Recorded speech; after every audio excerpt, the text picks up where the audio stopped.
Now turn to Section 1.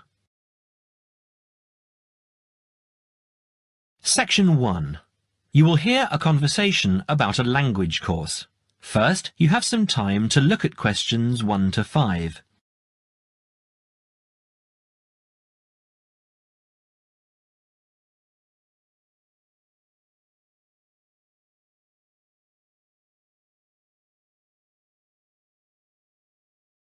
You will see that there is an example that has been done for you. On this occasion only, the conversation relating to this will be played first. Good morning, Borgheimer Language Courses. How may I help you? Oh yes, I contacted you some time ago about following a German course in Germany, and you advised me to take your placement test before we go any further. Well, I've done that now, so I'd like to go ahead with booking the course for this summer, if that's possible. Certainly, sir. You said you took the placement test. What was the result?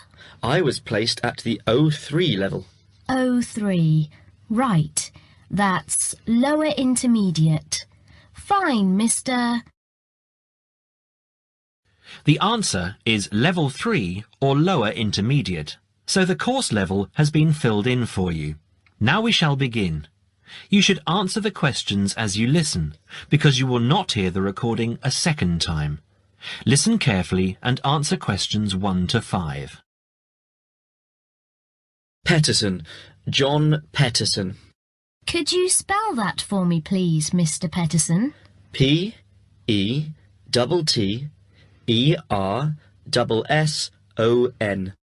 That's a double T and a double S. Am I right? That's right. Now, could I ask you where the course takes place? Well, we offer courses in Hamburg and Berlin. For your level, there's never a problem. There are always plenty of people for the intermediate classes. Oh dear. Does that mean that there might be a lot of students in my class?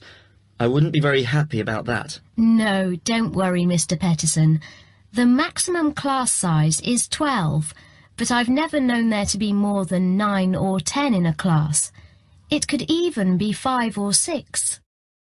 Good. Actually, I'd prefer to study in Berlin.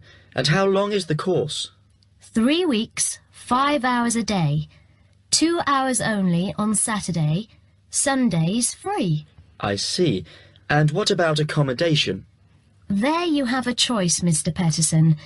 You can either stay with a German family who are used to having such guests, or you can stay on the university campus, or we can book you into a nearby bed and breakfast. Is there a big difference in price?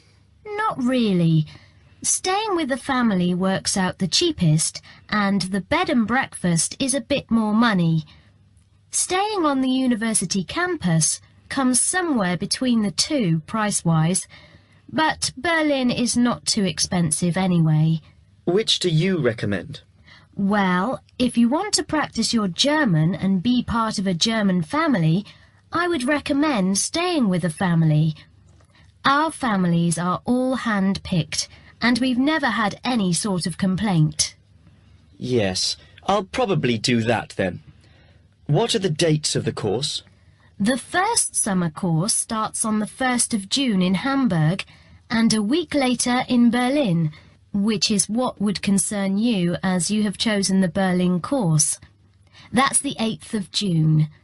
The next course would begin on the 2nd of July and then... The 2nd of July course would be perfect for me. Can you put me down for it now? Certainly, Mr. Petterson. Can I have your address, please? 26 Mayfield Drive, Orpington, Kent. I'm afraid I can't remember the postal code. Don't worry, Mr. Petterson. I'll check on it. Before you hear the rest of the conversation, you have some time to look at questions 6 to 10.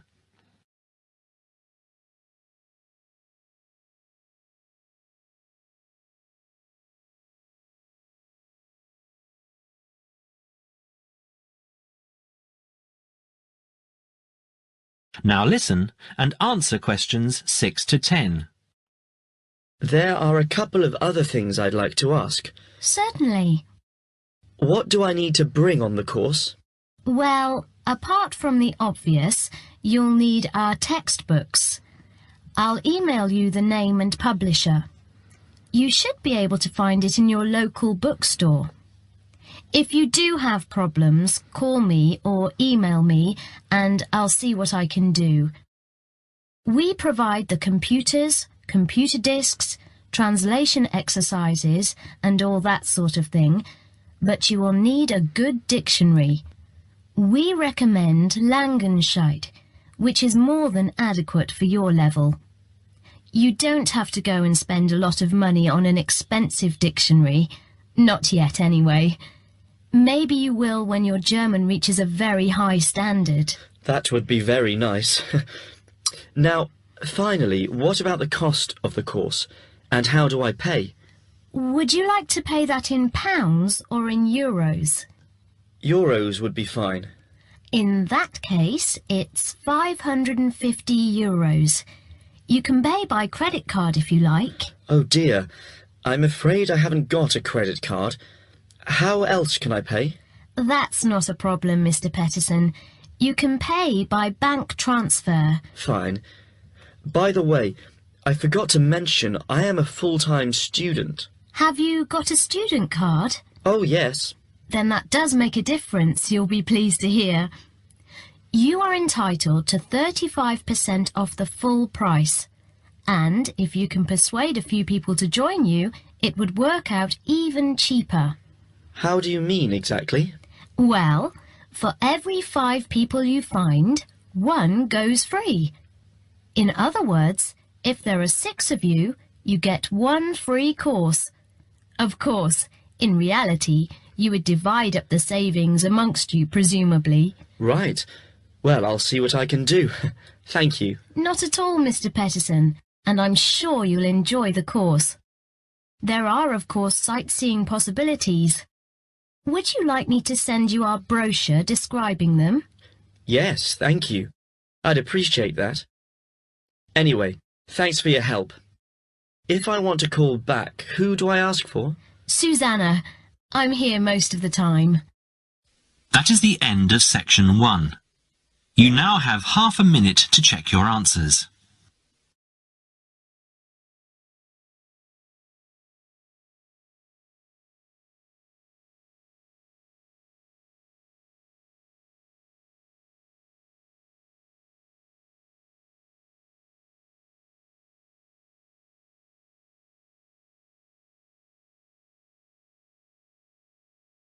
Now turn to section 2.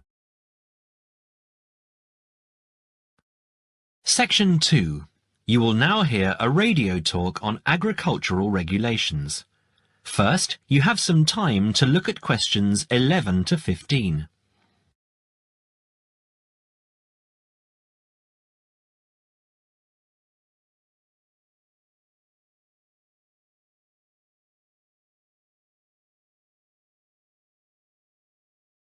Now listen carefully and answer questions 11 to 15. Could there be clearer proof of the arrogance and indifference of those who are supposed to keep our food safe than the muzzling of John Verrill? Agriculture is a business, true, and businesses have to make money. But this shows how ministers and officials put the profits of the agriculture business before the well-being of the British people. Mr. Verrill, a pharmaceutical chemist, was appointed to represent consumers on one of the many committees that advise the government on food safety.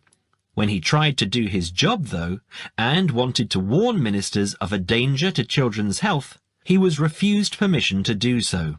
The danger comes from hormones given to cattle in the USA and some other countries to make them grow faster.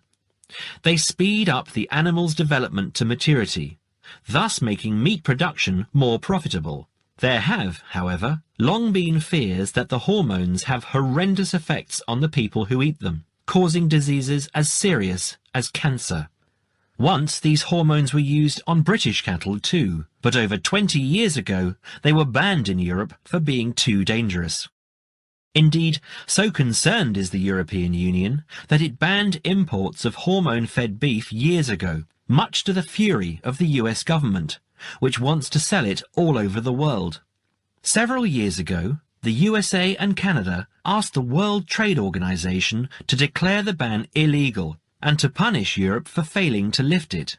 The WTO, with its long record of refusing to let environmental or safety concerns interfere with trade, agreed, imposing fines of more than $120 million a year on the EU for its refusal to back down. The British government now backs the Americans, claiming that there is no proof that hormone-fed beef does any harm. This is where Mr. Verrill comes in. He is very angry with the government, especially as their claim comes out just after a Danish study shows that growth hormones are 200 times more dangerous than was previously thought. Worried by these findings, Mr. Verrill spoke to government representatives, who did nothing. Before you hear the rest of the talk, you have some time to look at questions 16 to 20.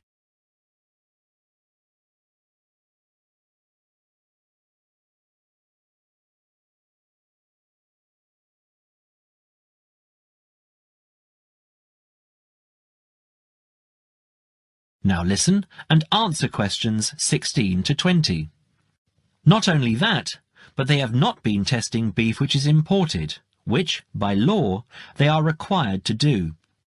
This directly affects the British public, as about 40% of the beef British people eat comes from abroad, supposedly from countries like Brazil, which does not allow the use of growth hormones. Brazilian beef is stocked by some British supermarkets and widely used in catering. Yet, when a Brazilian farm was recently visited by EU inspectors, a large stockpile of this banned substance was found. This is not the first food scandal we have had in our country. Take the present concern over a well-known chocolate company. Several months ago, the company found out that its sweets were contaminated with a rare form of salmonella, but they did nothing about it, leaving their sweets in the shops to be bought by the unsuspecting public. It was not until 5 months later, when several children had suffered food poisoning, that the chocolate bars were removed from the shelves. It makes you wonder how many other dangerous foods have been allowed onto our plates. That is the end of section 2. You now have half a minute to check your answers.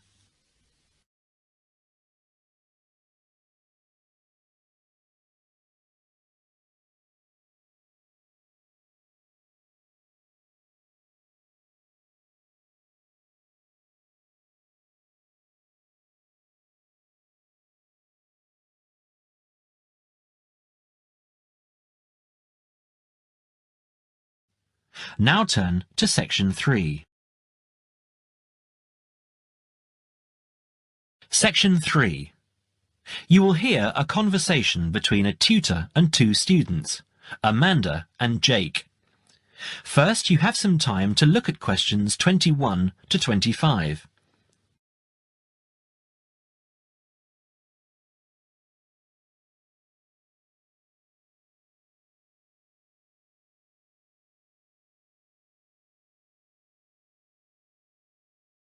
Now listen carefully and answer questions 21 to 25.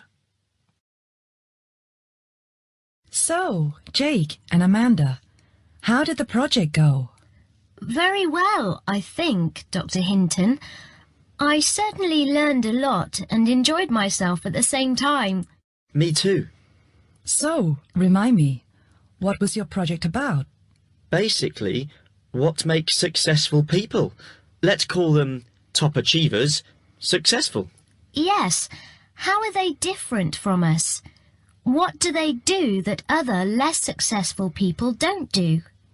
Interesting. And did you come to any conclusions? Quite a few, actually. Good.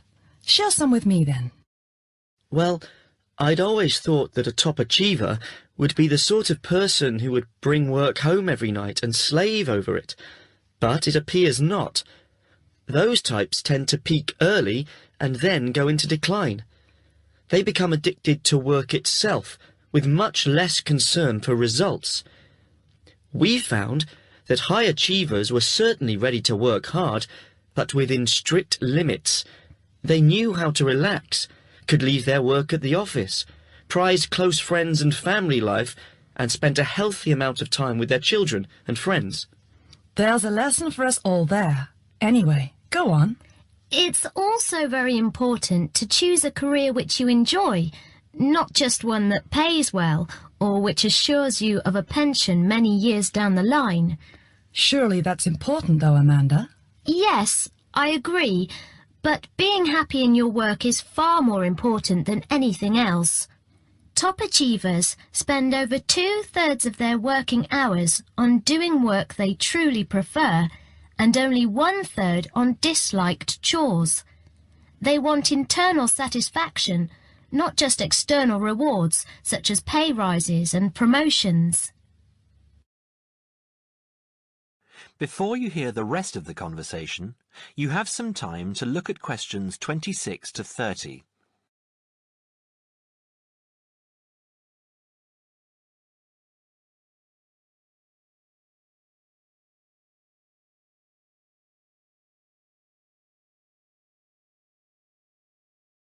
Now, listen and answer questions 26 to 30.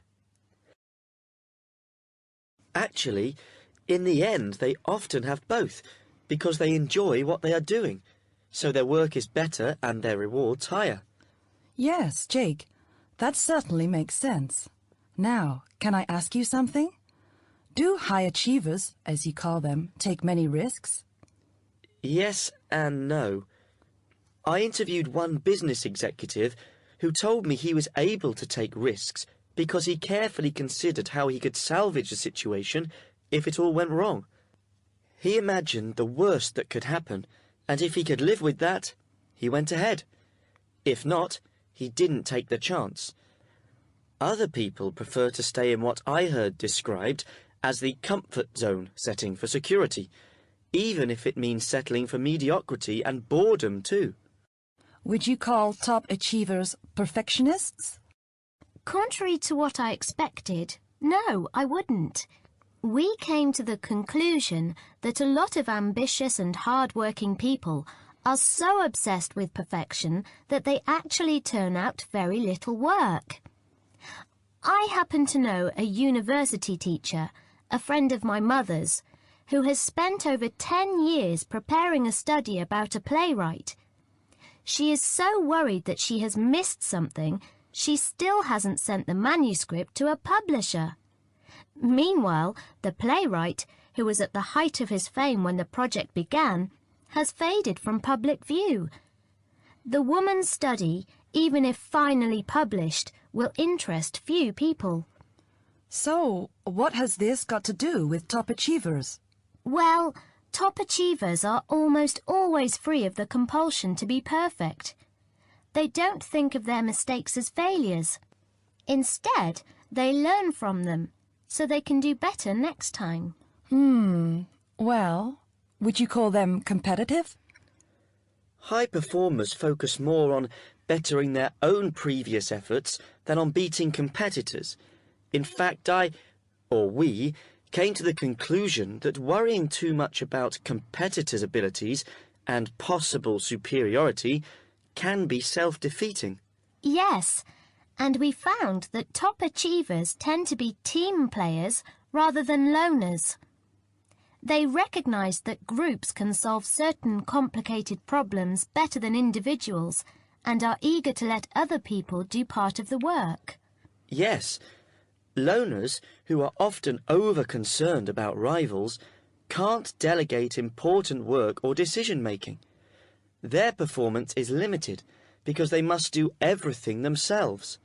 Well, it looks as if you two have done a thorough job and learned something into the bargain too. Now, there are just a couple of points I'd like to clarify with you. That is the end of section 3. You now have half a minute to check your answers.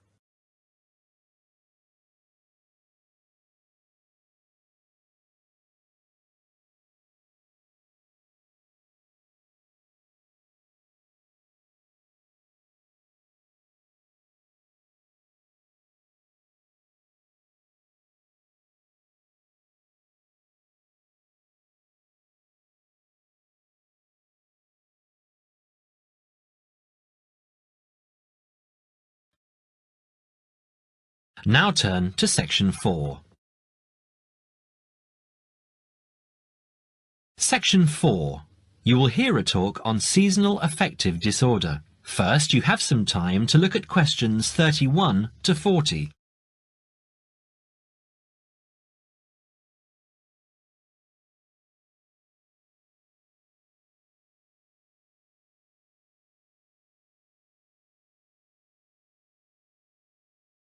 Now listen carefully and answer questions 31 to 40.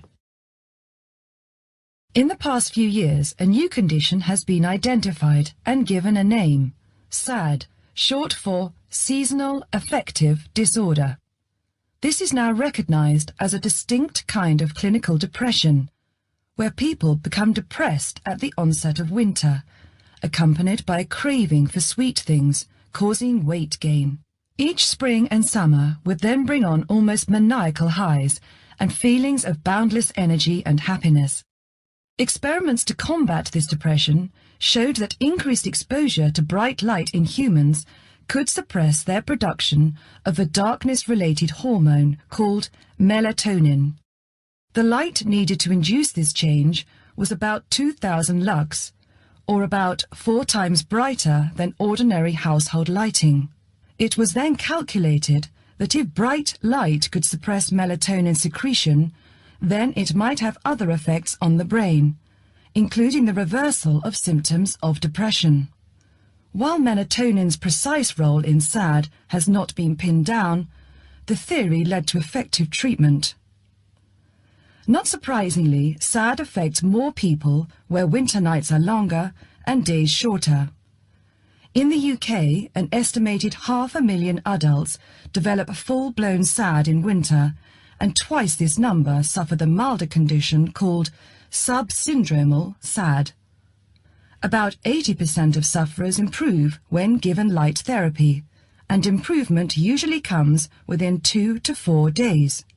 Scientists are still unsure why winter depression happens, but more than a decade of research has turned up some surprising findings. Nearly 80% of SAD victims are women. Researchers are uncertain why this is so. SAD can affect people at any age, but typically it begins around the age of 20 and becomes less common between 40 and 50. SAD is comparatively rare in children and adolescents, but so far researchers have been unable to come up with a logical reason for this. As many as half of SAD sufferers have at least one family member with depressive illness, suggesting that the depression has a genetic component. Some patients experience shifts in their body clocks when they're depressed in winter. They are morning people at one time of the year and become evening people at another. What is the underlying difference between SAD sufferers and others? A clue can be found in carbohydrate craving, a common symptom. People often become obsessed with chocolate, for example. Carbohydrates alter brain chemistry by increasing the level of a soothing chemical called serotonin, a neurotransmitter that carries signals between brain cells. SAD sufferers crave carbohydrates because they may need serotonin to lift their mood. This craving can be intense, in fact, an addiction. It may be that the serotonin system of the brain has problems regulating itself during the winter. Some SAD sufferers respond well to the drug Prozac, thought to influence the brain's serotonin-using system. Other brain chemicals and hormones probably play a role in winter depression. Another neurotransmitter, dopamine, for example, may be inadequate in certain cases. Researchers hope to uncover clues to SAD's secret by probing similarities between SAD and hibernation. Though no valid link between the two has been established, some SAD patients say they feel like hibernating animals. SAD sufferers tend to put on fat in autumn and early winter, roughly the time when such hibernators as bears and squirrels do. That is the end of Section 4. You now have half a minute to check your answers.